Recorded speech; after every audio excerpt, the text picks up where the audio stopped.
Capítulo 2. La fe, la cultura del reino de Dios. La fe consiste en creer, cuando creer está más allá del poder de la razón. El mensaje de la Biblia no es una religión, una hermandad, una sociedad sagrada ni un club social ritualista. Una mirada honesta y objetiva del texto bíblico revela que este libro resiste el paso del tiempo. Habla de un rey y un reino. Las palabras como rey, señor, dominio, soberanía, realeza, reinado, gloria, adoración, rendir culto, honrar, trono, corona, gobierno, obedecer y doblegarse, no son palabras que uno encontraría en la cultura o en el vocabulario de una democracia o una república. Estos conceptos no se encuentran en la experiencia de nuestra sociedad contemporánea y quizás es por ello que la Biblia es tan difícil de entender y apreciar para muchos en nuestra cultura moderna. Nací en 1954 bajo un reino que había gobernado nuestra isla por más de 200 años. Las islas de las Bahamas eran consideradas una colonia del Reino de Gran Bretaña, que rigió muchos territorios de la región Caribe como Jamaica, Barbados, Trinidad y Tobago, las Islas Vírgenes Británicas, Granada, la Guayana Británica y muchos otros. ¿Qué es un reino? Generalmente, un reino es el gobierno soberano de un rey sobre su territorio en el cual impone su propósito, su voluntad, sus leyes, sus valores, su moral y su cultura para producir una ciudadanía que refleja su estilo de vida. Por lo tanto, un reino es una sociedad que refleja la naturaleza personal del rey. Cuando un reino expande su influencia a un territorio distante, se llama colonización. El objeto de la colonización es la extensión de las leyes, los valores y la cultura de su reino a un territorio lejano para mostrar el poder del rey en ese país. Todos los reinos tienen un rey o un señor, un dominio o territorio, un lenguaje común, una constitución real, unas leyes apropiadas, unas normas y valores morales, un código de ética real, un protocolo real, una economía, una asistencia social común y una cultura única que refleja la naturaleza del rey. Esta es la esencia del mensaje y del mandato de la Biblia. Estamos ante un reino y su contexto cuyo propósito, interpretación y aplicación no se pueden comprender plenamente por fuera de este contexto. Hasta un análisis informal del mensaje y la prioridad de Jesucristo revela esta verdad. Desde entonces comenzó Jesús a predicar: arrepiéntanse, porque el reino de los cielos está cerca. Mateo 4:17. Jesús recorría toda Galilea enseñando a las sinagogas, anunciando las buenas nuevas del reino y sanando toda enfermedad y dolencia entre la gente. Mateo 4:23. Dichosos los pobres en espíritus, porque el reino de los cielos les pertenece. Mateo 5:3. Ustedes deben orar así: Padre nuestro que estás en el cielo, santificado sea tu nombre. Venga tu reino. Hágase tu voluntad en la tierra como en el cielo. Mateo 6, 9 y 10. Más bien, busquen primeramente el reino de Dios y su justicia, y todas estas cosas les serán añadidas. Mateo 6:33. Jesús recorría todos los pueblos y aldeas enseñando en las sinagogas, anunciando las buenas nuevas del reino y sanando toda enfermedad y toda dolencia. Mateo 9:35. Donde quiera que vayan, prediquen este mensaje. El reino de los cielos está cerca.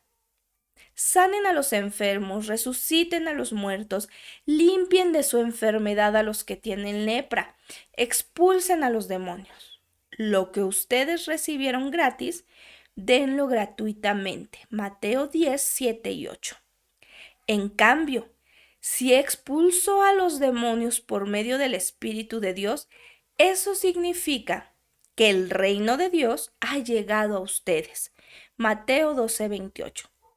A ustedes se les ha concedido conocer los secretos del reino de los cielos, pero a ellos no. Mateo 13, 11. Escuchen lo que significa la parábola del sembrador.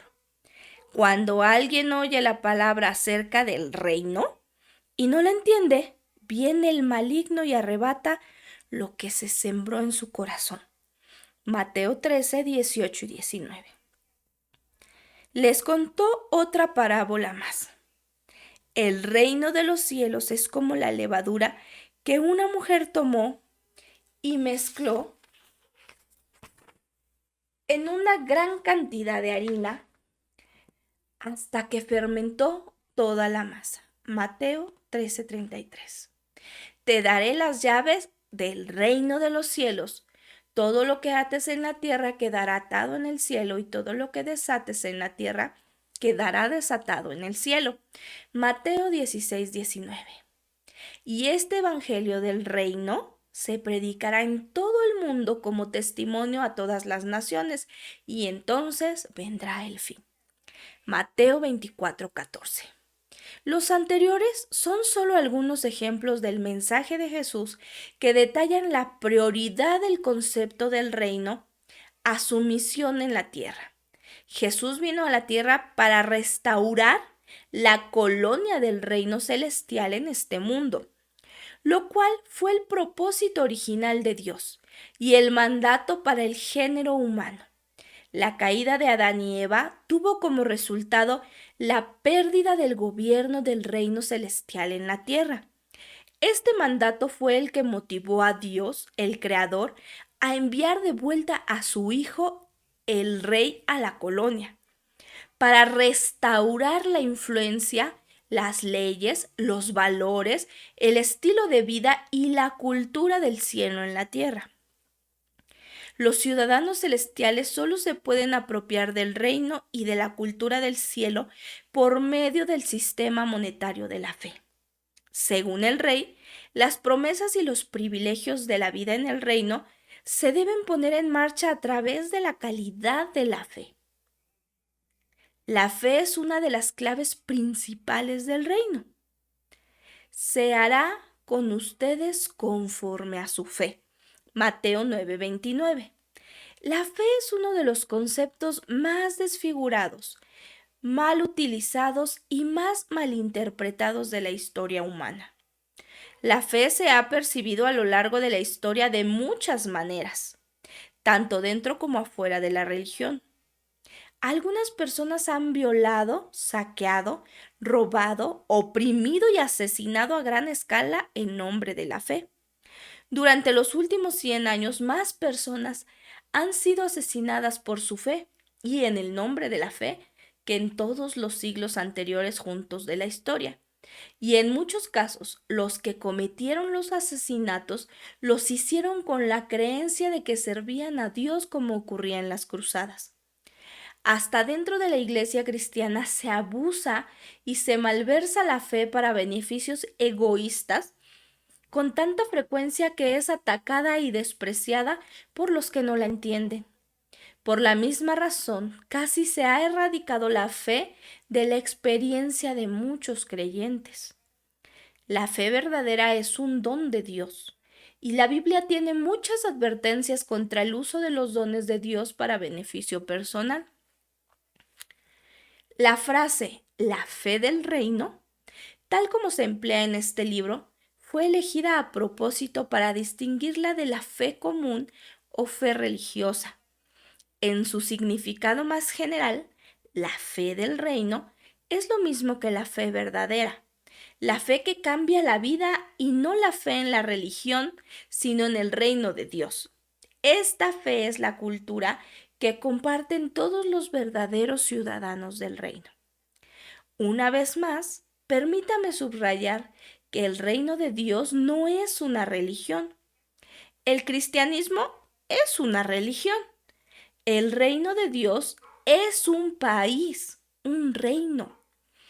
Jesús no vino como un predicador pregonando una religión nueva, sino como un embajador que hablaba en nombre del reino de su Padre. Cuando comenzó su ministerio público de enseñanza, no dijo: He aquí yo les anuncio una nueva religión. No. Las primeras palabras registradas de Jesús fueron estas: arrepiéntanse, porque el reino de los cielos está cerca. Mateo 4:17b. A lo largo de la Biblia, el mensaje del reino de Dios es un mensaje sobre un país, un reino, tanto en el Antiguo como en el Nuevo Testamento. Todo ser humano busca en lo más recóndito de su corazón un mejor país en la tierra. Todos los gobiernos humanos son imperfectos. Hasta el mejor y más benéfico de ellos no logra satisfacer nuestros anhelos más profundos. Nuestra búsqueda de un país mejor es perfectamente normal. Después de todo, no pedimos una religión cuando Dios expulsó a Adán y Eva del huerto del Edén. Perdimos un país, perdimos un dominio, perdimos un reino, perdimos una cultura. La fe del reino es la clave para recobrar lo que perdimos. De modo que cuando empleo el término fe del reino, me refiero a la fe que tengo en el contexto de un país en el cual reina Jesucristo. La cultura de la fe del reino. Todo país tiene una cultura, y el reino de Dios no es la excepción. La cultura hace referencia a las creencias, valores morales, costumbres sociales y estilo de vida particulares que distinguen a una nación o pueblo como únicos. La fe del reino es la característica inconfundible de los ciudadanos del reino, así que podemos decir que la fe es la cultura del reino de Dios. Él quiso desde el mismo comienzo de los tiempos que los ciudadanos de su reino tuvieran una fe cultural. Pero, ¿qué significa esto? Primero que todo, significa que la fe es el sistema monetario del reino de Dios. El sistema monetario hace referencia a cualquier cosa que se utilice como moneda de curso legal en un país. Ningún país puede funcionar sin una moneda. Es necesario tener una moneda con el fin de comercializar, comprar y vender en un país. ¿Qué sucede si usted no cuenta con la moneda correcta? Usted no puede comprar nada. No puede pagar las comidas, ni las bebidas, ni el alojamiento, ni los bienes ni servicios. Por mucho dinero que tenga en su bolsillo, si no es la moneda correcta del lugar donde se encuentra, usted está perdido. Sin la moneda adecuada no puede subsistir y a veces ni siquiera eso.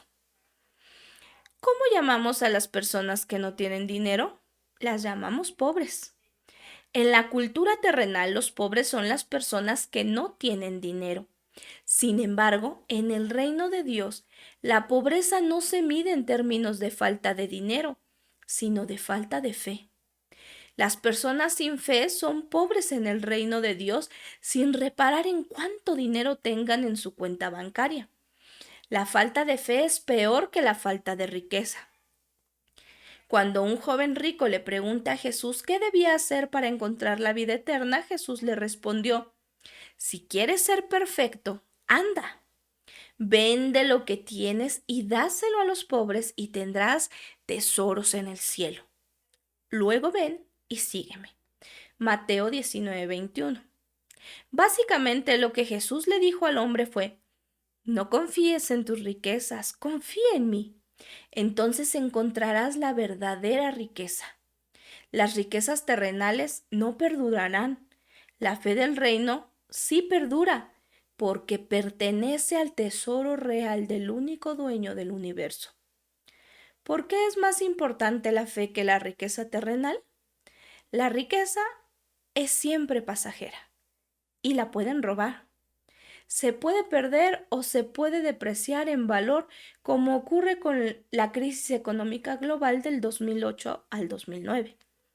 Pero la fe del reino es el acceso a la reserva ilimitada de la riqueza común del cielo que jamás se agota. Si pierde su dinero, usted solo está desprovisto de una cosa. Si usted pierde su fe, usted está completamente derrotado. Recuerde, el diablo no anda tras su dinero, no está tras su casa, su ropa, su auto, ni nada más que usted tenga. Él anda tras una cosa, su fe. Él sabe que si puede robar su fe, usted estará en quiebra espiritual. La fe nos trae la verdadera esperanza, de modo que si se pierde la fe, la esperanza se esfuma como la neblina en el viento. La pérdida de la fe conduce a la pérdida de la esperanza, lo cual nos lleva a la desesperación. La vida se vuelve sin sentido y sin valor. De hecho, podemos decir que la desesperación caracteriza la vida de la mayoría de las personas en el mundo. La persona más pobre sobre la tierra es la persona sin fe. Usted dirá que el dinero es necesario para tener buena calidad de vida en un país. La cantidad de moneda que usted tiene determina cuánto puede hacer en una sociedad. Pero recuerde que la fe es la moneda del reino de Dios. Sin ella, uno no obtiene nada ni puede hacer nada.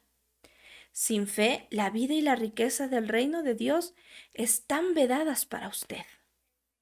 Esto nos lleva al segundo punto sobre la cultura de la fe del reino. Todo el reino se recibe por fe. ¿Cuántas cosas? Todo. ¿Es esto difícil de entender?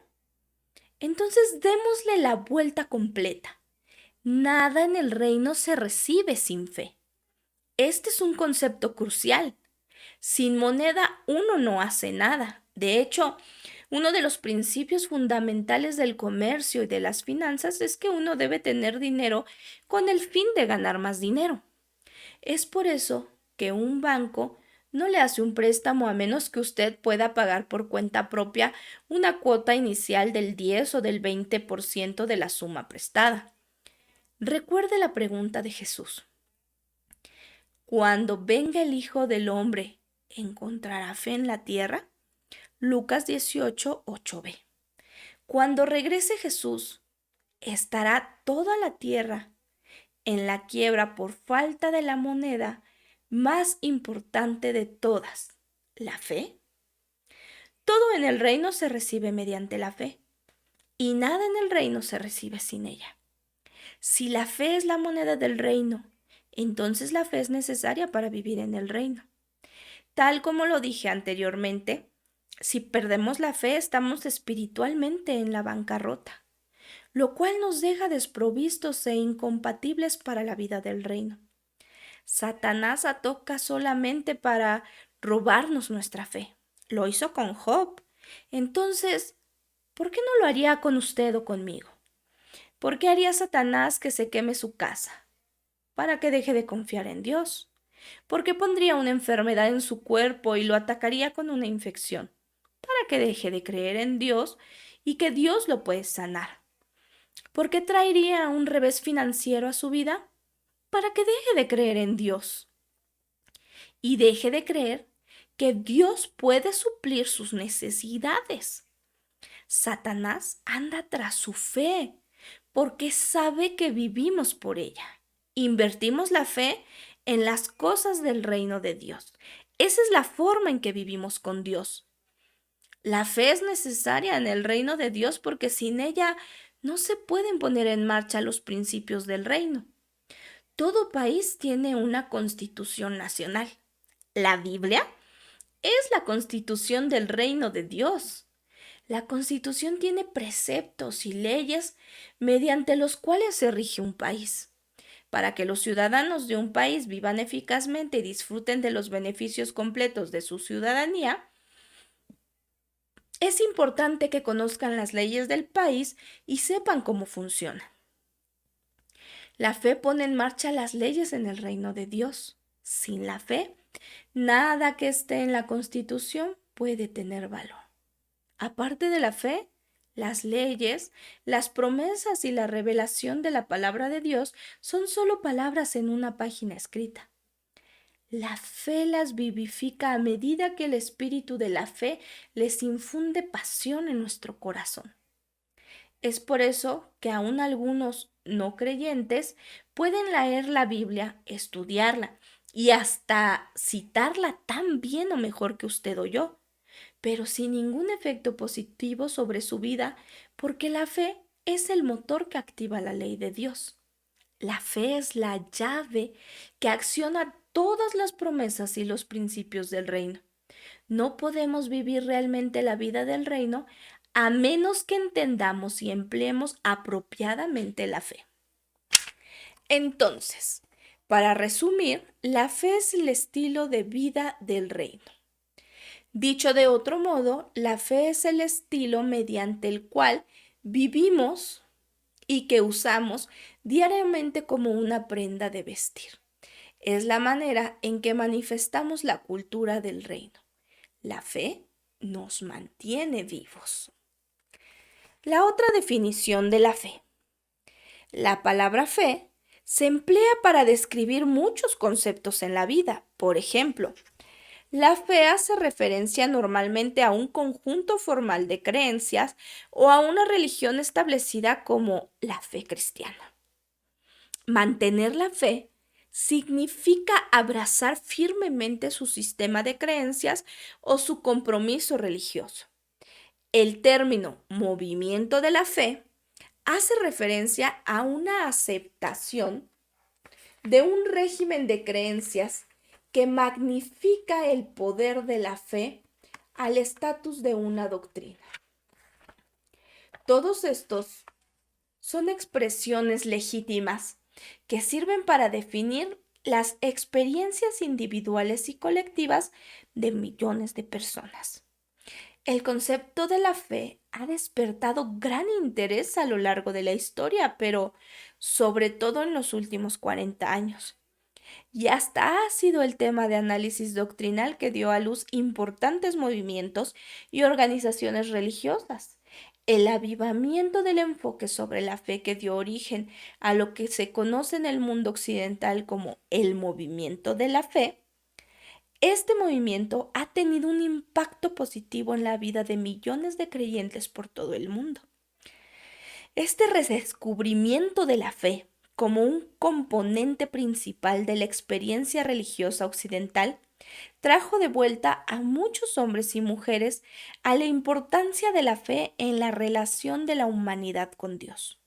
Yo también me he beneficiado ampliamente de este enfoque. Sin embargo, este énfasis no ha tenido un impacto tan positivo como creemos. Para muchos estudiosos, la fe se ha vuelto una doctrina aislada que da lugar a un club exclusivo de creyentes, que hace sentir espiritualmente incompetentes a los que no tienen el tipo correcto de fe. Esto ha tenido un efecto devastador sobre millones de personas porque hace que muchas lleven vidas con culpa, frustración, depresión, baja autoestima o rechacen totalmente la fe. La paradoja de todo esto es que la fe fue concebida para erradicar todos estos elementos destructivos.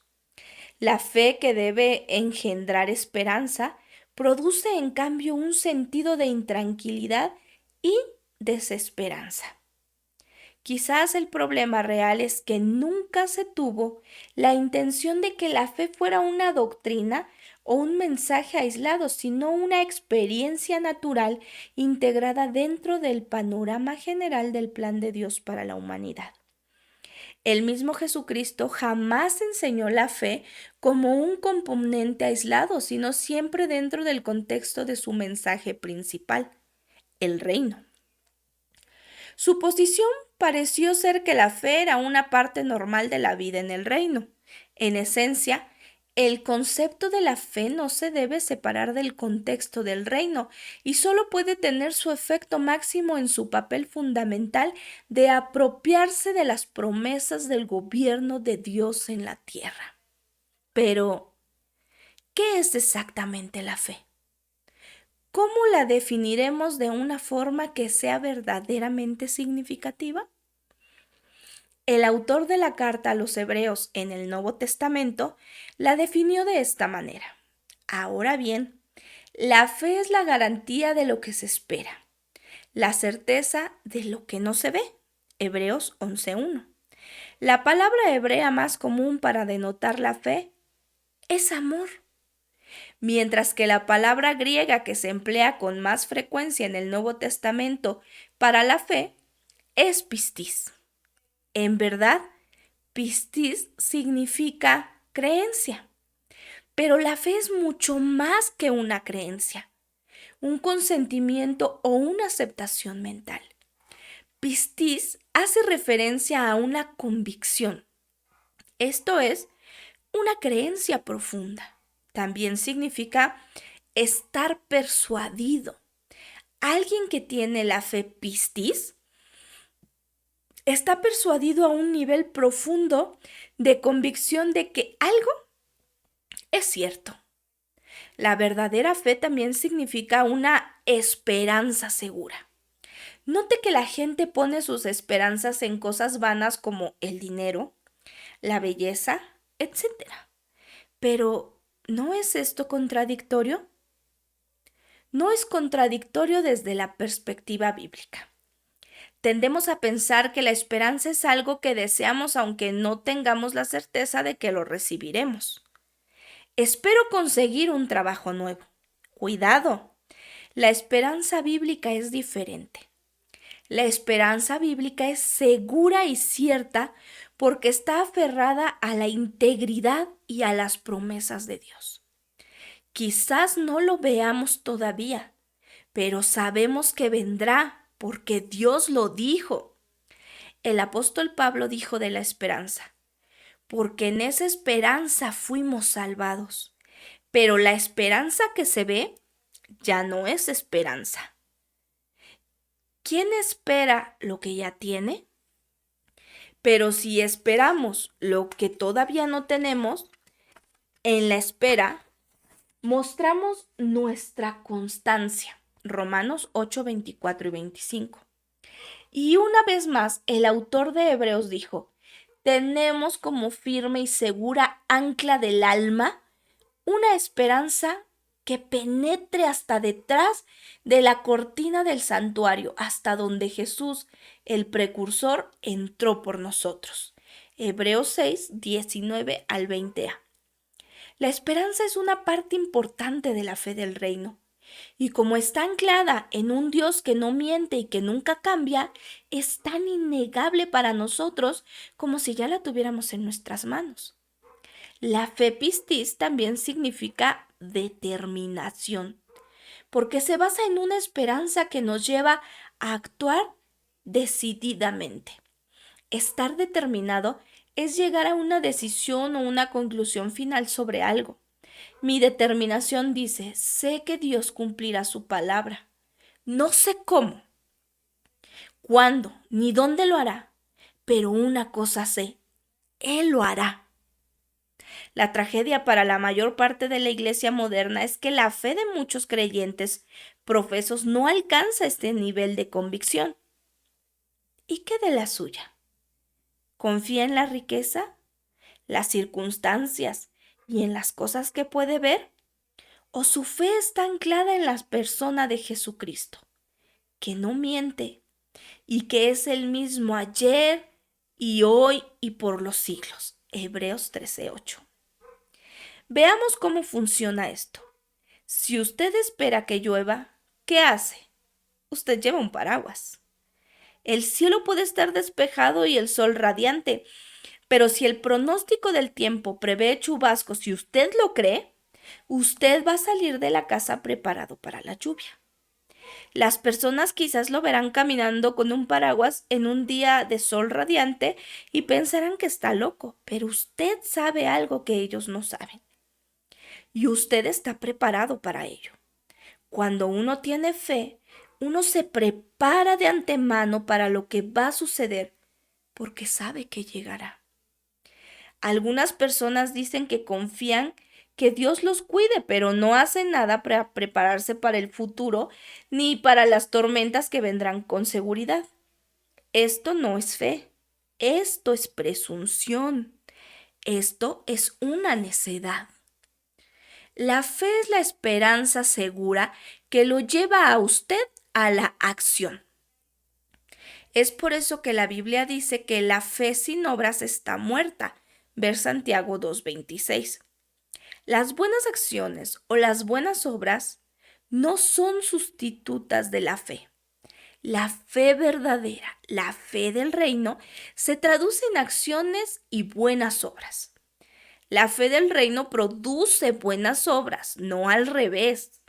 El propósito de este libro no es concentrarnos principalmente en la definición de la fe, que se puede obtener a través de un sinnúmero de libros y cursos disponibles de muchas fuentes.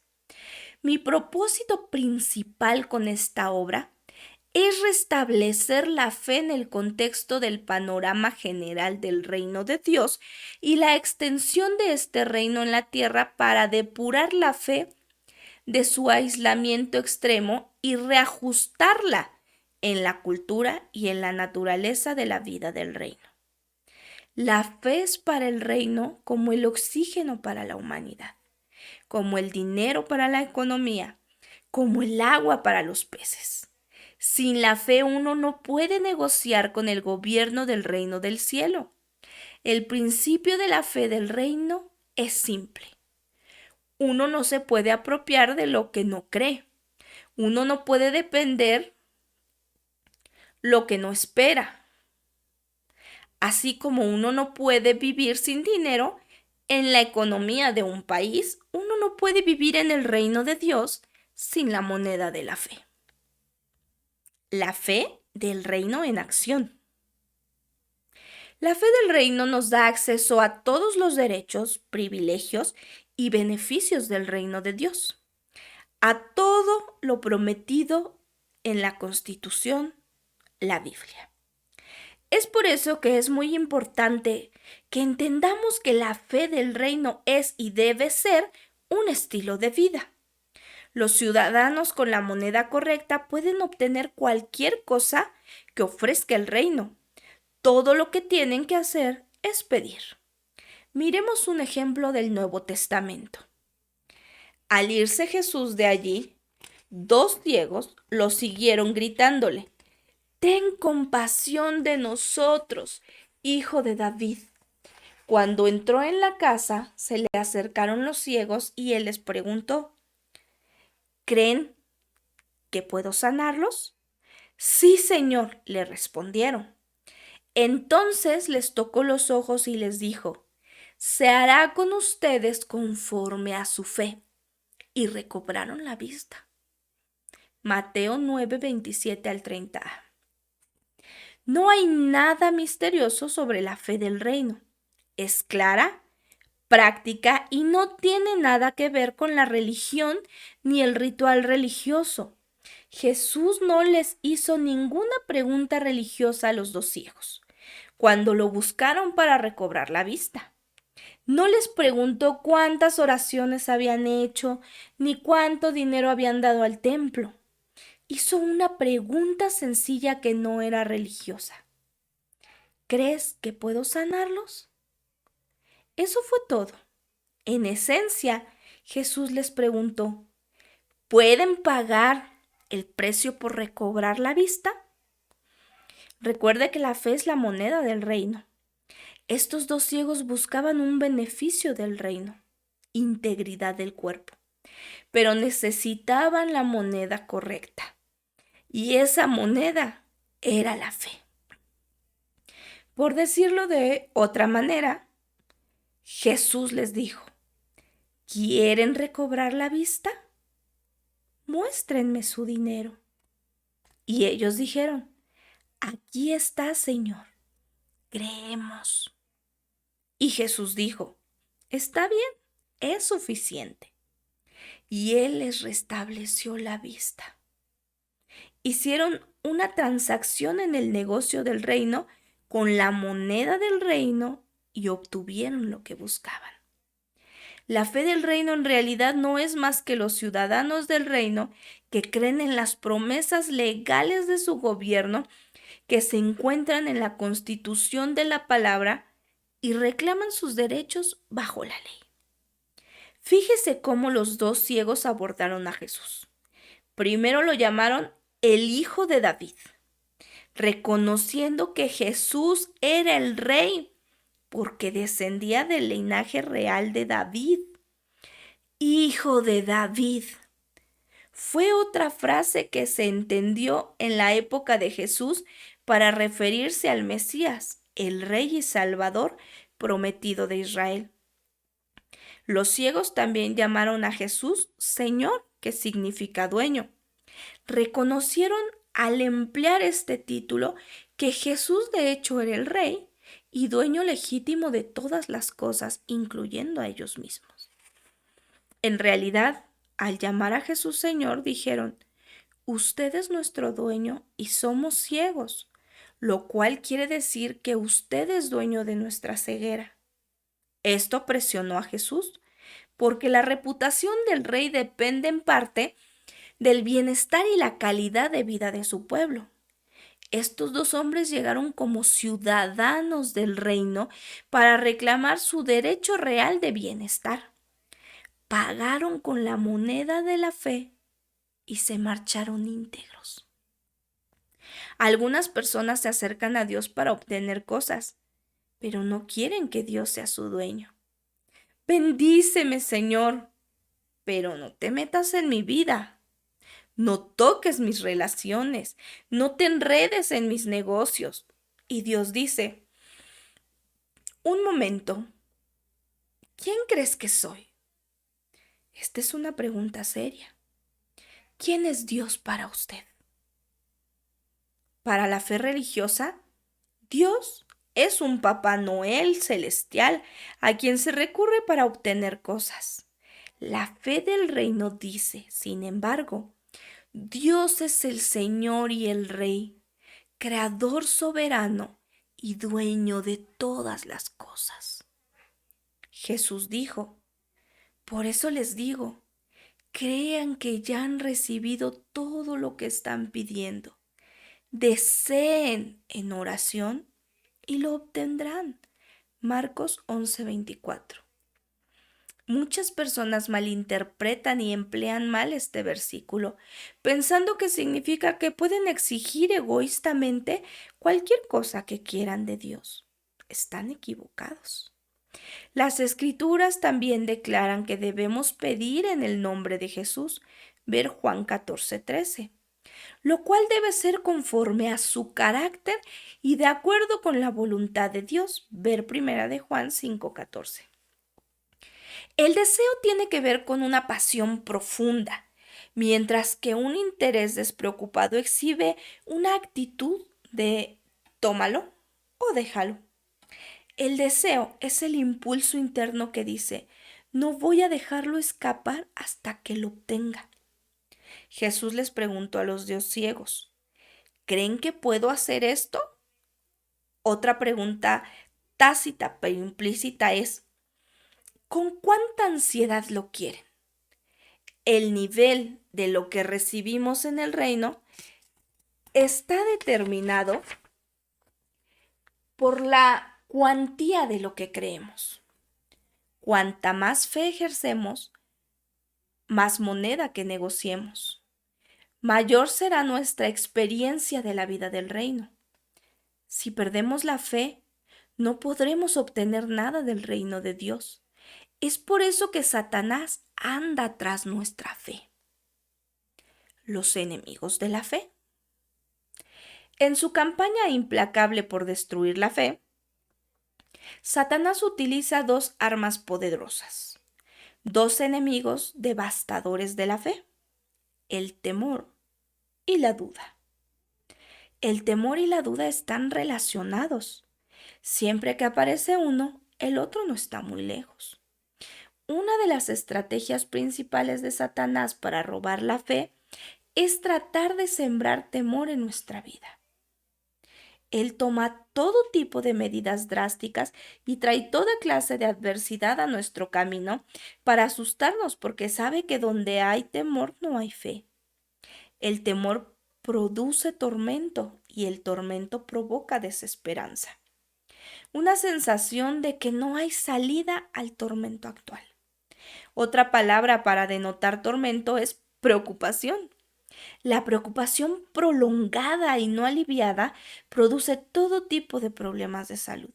De hecho, la preocupación es el factor principal en la base de casi toda enfermedad. De modo que el temor en realidad nos puede enfermar físicamente. Lo último que queremos en la vida es rendirnos ante el temor. Vivir en medio del temor destruye nuestro potencial y debilita nuestra fe. Vivir en fe, por otra parte, nos habilita para alcanzar nuestro potencial máximo y hasta que podemos hacer lo imposible. Jesús maldijo un día una higuera que no produjo fruto, como una lección práctica para sus discípulos. El árbol se marchitó inmediatamente. Los discípulos asombrados preguntaron cómo ocurrió esto. Les aseguro que si tienen fe y no dudan, les respondió Jesús, no solo harán lo que he hecho con la higuera, sino que podrán decirle a este monte, quítate de ahí y tírate al mar, y así se hará. Si ustedes creen, recibirán todo lo que pidan en oración. Mateo 21, 21 y 22. Mientras tratemos de vivir en la cultura del reino, en este mundo siempre tendremos que luchar entre la fe y el temor. Nuestro reto es asegurarnos que triunfe la fe.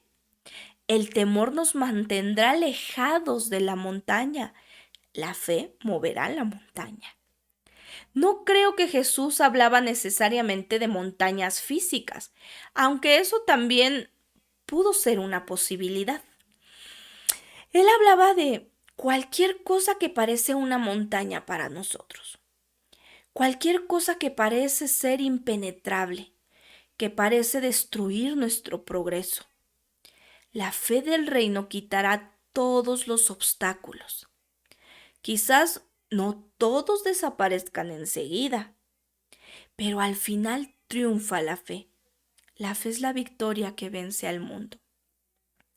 Hacemos parecer a la oración muy difícil, pero en la cultura del reino debe ser la cosa más natural del mundo. Considere la sencillez de la declaración de Jesús. Si ustedes creen, recibirán todo lo que piden en oración. ¿Qué puede ser más simple? Es claro y preciso.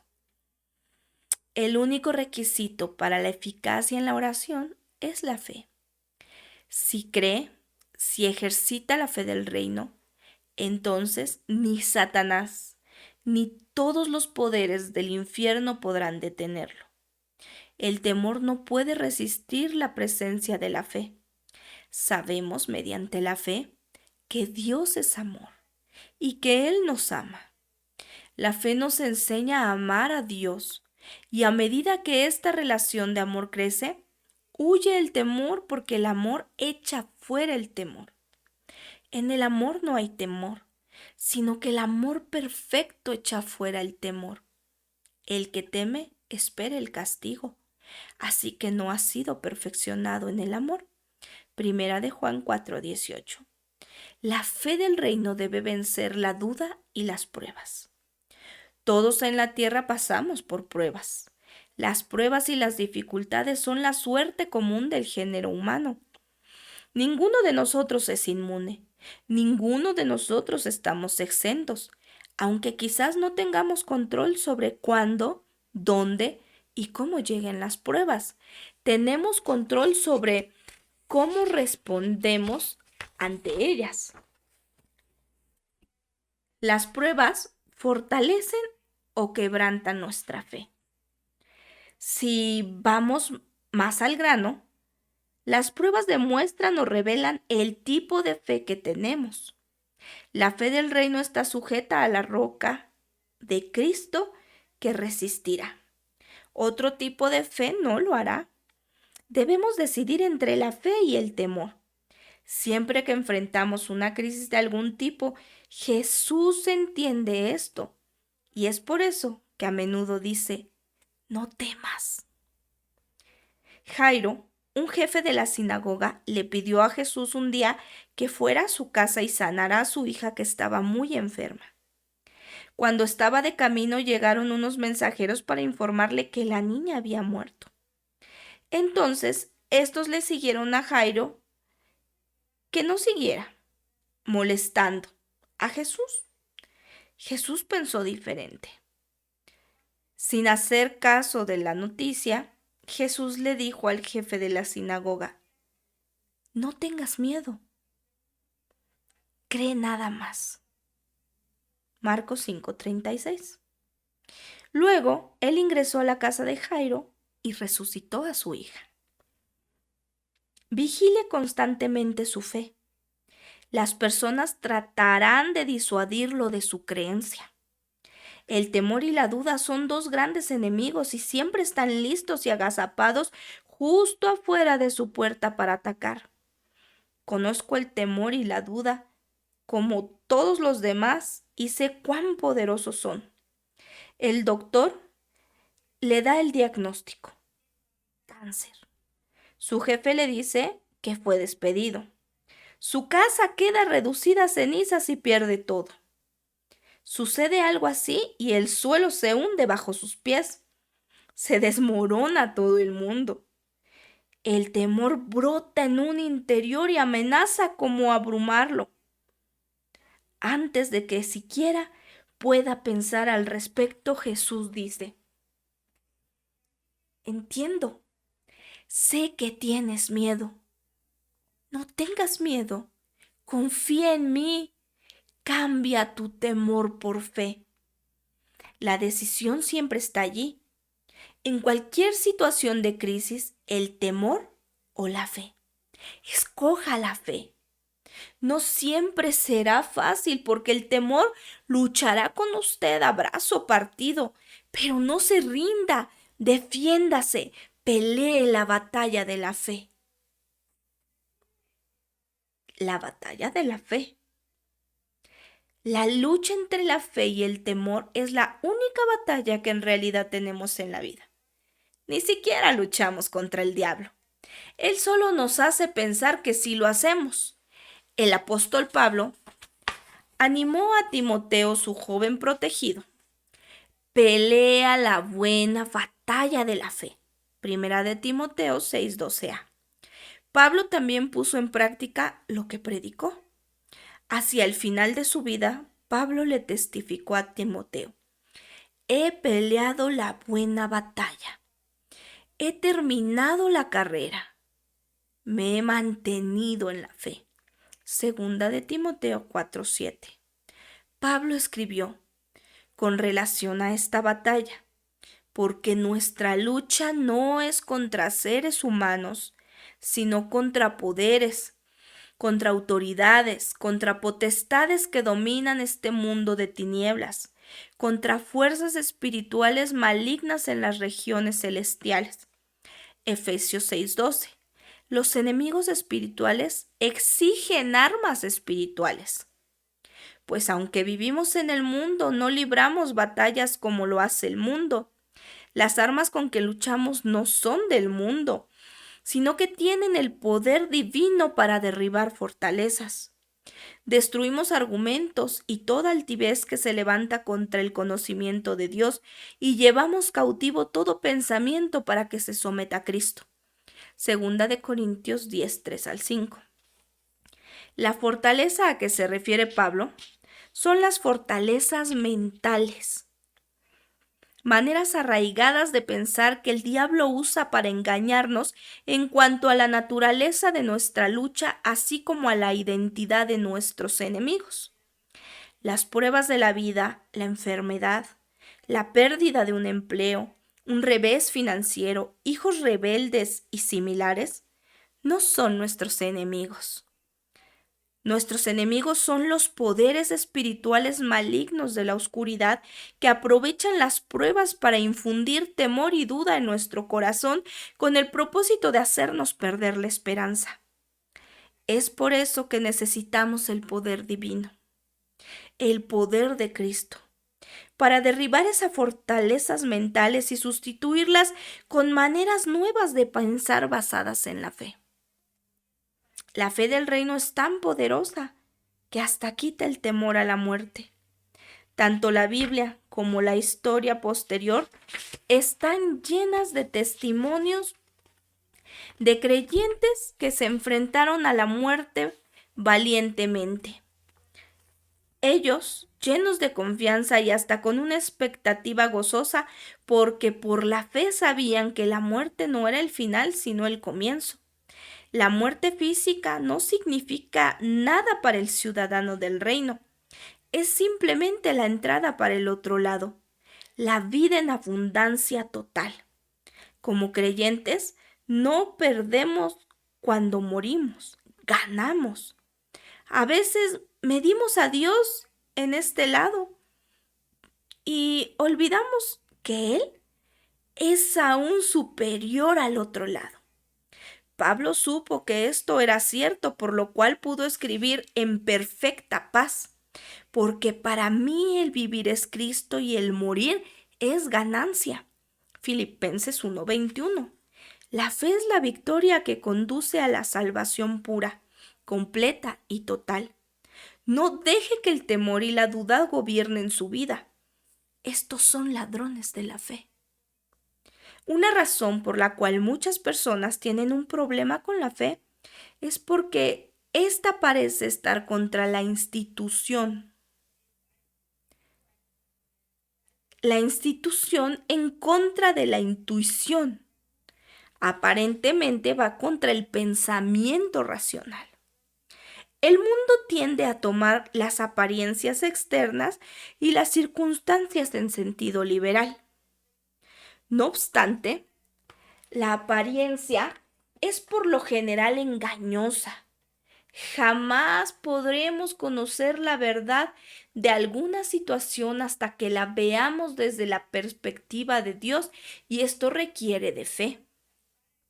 La fe para el mundo no tiene sentido porque implica una paradoja. La paradoja es una declaración aparentemente contradictoria que no obstante es verdad. La vida del reino se basa en paradojas. Los últimos serán los primeros y los primeros serán los últimos. Ver Mateo 19:30. El más importante en el reino son los siervos de los demás. Ver Mateo 23:11. La humildad es el camino a la grandeza. Ver Mateo 16:25. La fe es también una paradoja. La fe es, tal como lo dice Hebreos 11:1, la garantía de todo lo que esperamos y la certeza de lo que no vemos. Pero decirlo de otra manera, en la duda, tenga fe.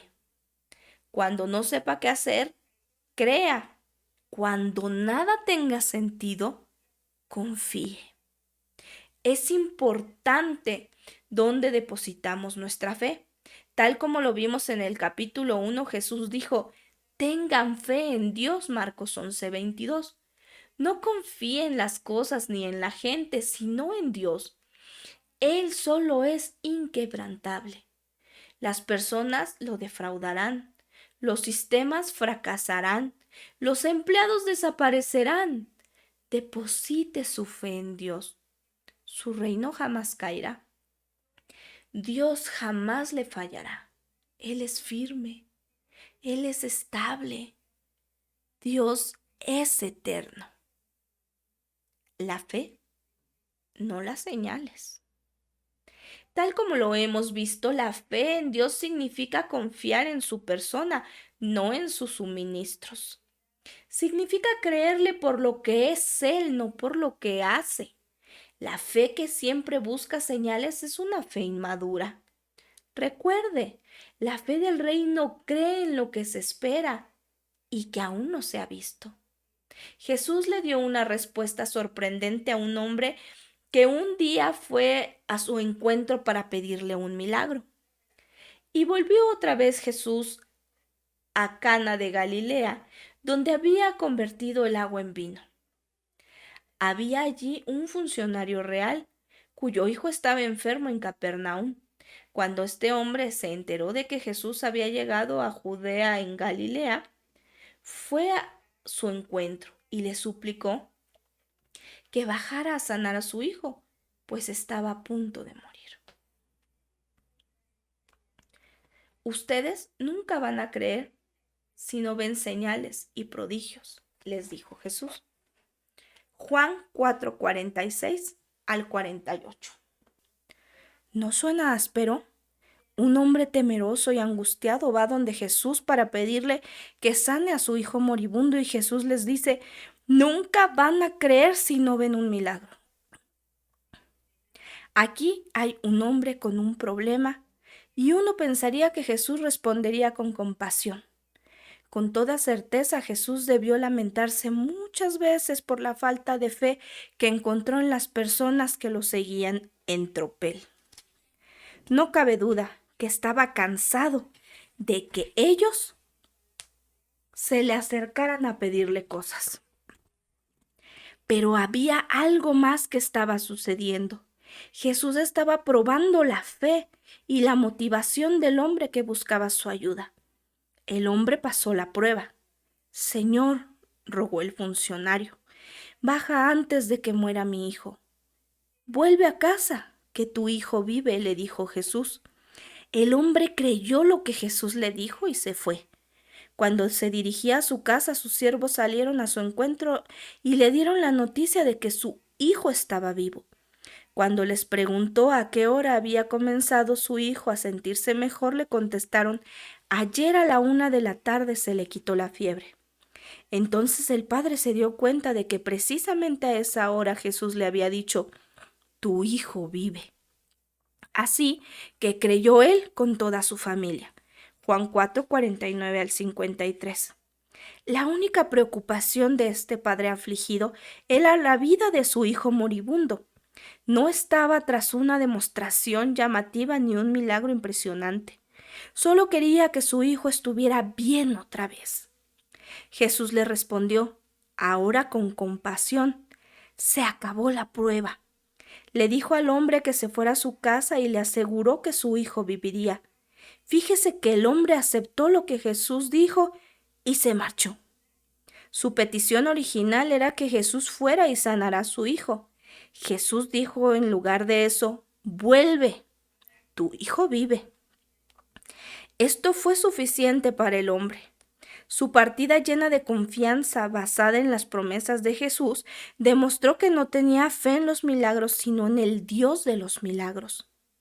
La confirmación de la curación de su hijo en el momento exacto que Jesús la anunció solidificó la fe del hombre hasta el punto que él y toda su familia se convirtió. Así como sucedió con los dos ciegos, este padre afligido hizo una transacción en el negocio del reino con la moneda del reino, la fe, y recibió un beneficio del reino. Dios quiere a veces que luchemos por nuestra fe, porque la lucha por nuestra fe la fortalece. Las bendiciones no llegan siempre cuando las queremos. Las curaciones no ocurren siempre en nuestro cronograma. Las dificultades no desaparecen siempre tan rápido como queremos. Dios usa estas oportunidades para probar nuestra fe.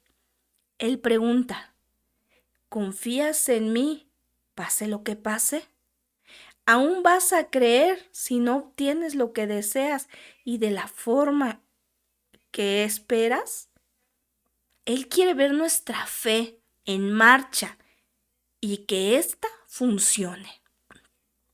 Los milagros no son los que nos protegen, es la palabra de Dios. El hombre del hijo enfermo creyó en la palabra de Jesús y recibió su milagro. Tuvo fe en Cristo, no en lo que él podía hacer. Recuerde, las bendiciones son pasajeras. Los milagros son pasajeros. Jesús resucitó a Lázaro de entre los muertos, pero Lázaro volvió a morir después. Las señales y prodigios son pasajeros, pero Dios es eterno. Las cosas que Dios quiere hacer en su vida no las puede hacer sin la fe. Debe creer solo en Él y no en alguna señal. Él probará su fe para comprobarla y fortalecerla. A veces lo llevará justo al borde y dirá, salta. Saltarás solo con su palabra y confiarás en Él por las consecuencias. O dará la vuelta y dirá, Señor, primero muéstrame una señal. Él quiere saber que usted confía lo suficiente en Él para saltar. Aún más, Él quiere que usted sepa que confía lo suficiente en Él para saltar. Quizás Él lo deje caer todo el recorrido hasta el suelo antes de cogerlo, pero Él lo cogerá. Luego dirá, bien hecho, sabía que lo podías hacer. Eres en realidad un hijo de mi reino. La fe es la moneda del reino. Gástela con abundancia y dispondrá de todo. Deposite su fe en Dios. Crea en Él y todo le será posible. Los principios del reino. La fe es la moneda del reino de Dios. Todo el reino se recibe por fe. Sin la fe, los principios del reino no se pueden poner en marcha. El principio de la fe del reino es simple. Uno no se puede apropiar de lo que no cree. Uno no puede reconocer lo que no espera. La fe del reino en realidad no es más que los ciudadanos del reino que creen en las promesas legales de su gobierno que se encuentran en la Constitución de la palabra y que reclaman sus derechos bajo la ley. En la duda, tenga fe. Cuando no sepa qué hacer, crea. Cuando nada tenga sentido, confíe. Hasta aquí el final del capítulo 2.